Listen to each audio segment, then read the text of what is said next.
高三女孩神秘失踪7年后，再次出现时竟是在医院。她双脚的大拇指被整齐切掉，颈部的声带被割断，无论怎么用力都无法发出声音。女警想知道女孩这7年里经历了什么，于是用手语跟女孩交流，但女孩只是自顾自地举着胳膊，想要引起警员注意。胳膊上刺着一幅画，像是某种建筑物，可众人却无一人能懂女孩的意思。紧接着，女孩似乎看到了什么恐怖的事情，突然情绪激动地挣扎起来。毫不知情的医生好心地给女孩注射了镇静剂。根据医生的检查，发现女孩的喉神经有长期损伤的痕迹，看伤痕应该是长年累月一点点划伤的，这就是女孩无法开口说话的原因。难道是有人故意让她变成这样的吗？女孩刚是因为自杀倒在了医院门口，被人发现后才被救下。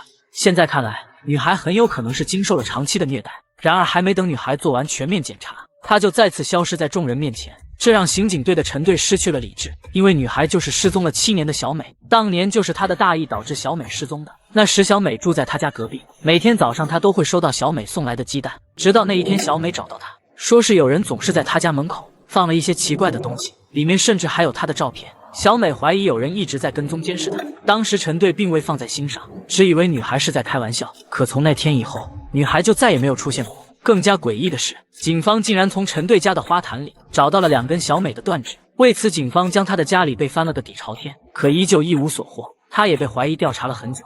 从那以后，她就活在了自责中。当所有人都以为小美早已遭遇不测时，案发7年后，小美竟再次出现。而送她来医院的凶手巧妙地躲过了所有的摄像头，甚至还能在事后神不知鬼不觉地将小美带离医院。因此，警方怀疑凶手很有可能是医院的内部人员。随后，警方根据 DNA 比对，确定那名患者就是失踪的小美。众人找到录像，截取到她手臂上的图案。经过一番分析，发现上面刺的是十字架、飞机和教堂，说明那是女孩能看到的东西。根据图案形状判断，应该是从下往上看的情形。女孩皮肤苍白，很有可能是长时间无法见到阳光造成的。那么小美大概率是被关在了地下室。警员分析附近有教堂，还能看到航线的只有一个地方，那就是华中洞。随后警方便对华中路附近所有住户的地下室进行搜寻。恰巧陈队之前也是在这附近居住，看到老宅对面停着的一辆白色汽车，他似乎意识到了什么，于是二话不说一下将汽车撞开。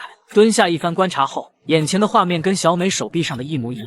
随后陈队打碎门口的玻璃，径直闯了进去，在衣柜前看到了深深的拖痕。陈队搬开衣柜后，在里面果然发现了一间密室。当陈队顺着梯子爬下去的时候，他瞬间被眼前的情形惊呆在原地。屋子中央一池子的血水，墙壁上贴满了女孩的各种照片，甚至还有凶手和女孩的合照。看到男人的照片，陈队突然想起刚刚在医院外边时，凶手就找他搭过话，这让他无法接受，瞬间情绪失控。凶手就这么明目张胆地当着他的面将小美从医院带走了，甚至将小美囚禁在自己家门口长达7年之久，自己都愣是没发现。他不知道的是，小美此时正面临着更大的危险。凶手得知自己暴露后，将小美转移到别的地方。警方很快通过照片查出了男人的身份，男人名叫小俊，是一名手术护士，而他就是在那家医院上班。怪不得刚才小美突然情绪激动，想必是看到了他才变得极度恐惧。这就不难理解为什么他能悄无声息地带走小美了。原来他一直都在女孩的身边，并且根据警方的调查，男人从7年前开始陆续从医院带回药品，其中不只有安眠抑制神经类的，甚至还有麻醉止痛的，这些似乎全是用在了受害者的身上。院长怎么也没想到，自己的手下竟然干出了如此丧心病狂的事情，如今根本无法追踪到小俊的位置。于是陈队带人对凶手留下的东西进行仔细的搜查，并从中找到了一个笔记本，但是本子的最后一页却被撕掉，这似乎是不想让人知道什么。警方用铅笔涂抹后，发现上面记录的是一个工厂的地址，凶手的上一家公司就是那里，因此他很有可能就是藏在那里。得到这一消息，警方迅速派出大量警力赶去。与此同时，凶手小俊已经将车子开到了一家废弃工厂，而他就要在这里完成最后的计划。为了计划完美进行，他掰开小美的嘴，试图将一整瓶安眠药灌进她的嘴里。完事后，一边变态抚摸着小美的脸，一边给她唱着摇篮曲。等陈队赶到这里后，远远就看到小美的双脚被铁链牢牢地锁在了下水道铁网上，而头上正吊着几吨重的钢材。狡猾的小俊控制着机器不让陈队靠近，如果陈队妄想救人，他就会毫不犹豫地将钢材砸下。小美慌忙地把吃进去的药往外吐。此时凶手一脸戏谑地看着陈队，表示自己才是最爱护小美的人。陈队根本不值得小美对他好。原来多年前小美正在上高中时，他就盯上了女孩，时常会拿着相机偷拍她，记录下小美的生活轨迹。小美青春热烈的笑容治愈了他的内心，可是他总能看到小美跟陈队搭话，甚至每天早上都会给他带早饭。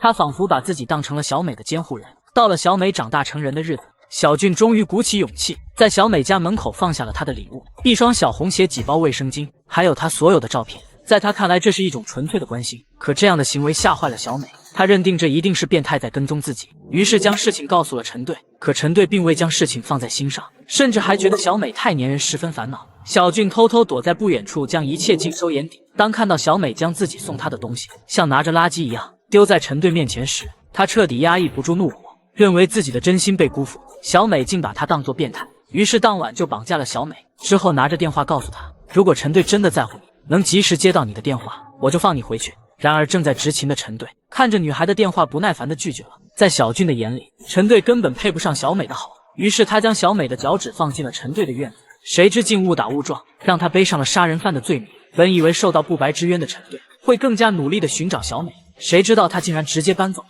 就这样，小美被关在了陈队家对面的地下室。他无时无刻不幻想着陈队能出现救出自己。为了防止事情败露，小俊割断了小美的声带，甚至害怕小美逃跑，还残忍地切断了她的2个脚趾。他用这种变态的方式爱着小美，而小美也这样被囚禁了整整7年。期间，小美用铅笔一点点在胳膊上刺出自己能看到的景象，为的就是有朝一日出去时能给警方提供线索。终于，小美等到了这个机会，她从窗户看到了搬回来的陈队。可无论她怎么呼救，那厚厚的玻璃都将声音隔绝。阳光照在了小美的脸上，可她却再次堕入了黑暗。这也让小美彻底失去了活下去的希望。但是小俊并不舍得小美就这么死去，于是他趁着没人，将小美放在了医院门口，而这也给了陈队找到她的机会。得知一切真相后，陈队自责不已，就是因为他的疏忽，才造成了今天的局面。于是他决定代替小美去死。好在凶手欣然同意了，可谁知就在他慌忙解开小美的锁链时，小俊竟直接按下了控制开关。好在关键时刻女警救下了女孩，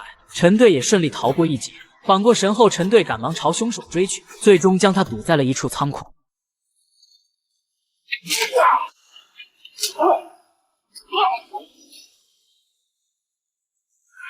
一番搏斗后，小俊终究不敌，被陈队制服。不久后，小美醒来，第一时间却询问起小俊的去向。原来在长达7年的囚禁下，她对小俊的感情发生了变化。小美害怕这个男人，但在某种意义上来说又离不开他，这是一种精神控制下的变态依赖。陈队见此愤怒不已，他来到审讯室砸坏了所有监控，狠狠地将男人按在墙上，死死掐住了他的脖子。最终在男人窒息的前1秒，陈队还是选择了放手。他从未像今天这样无力。虽然小美被救了出来，但是却变成了那个样子。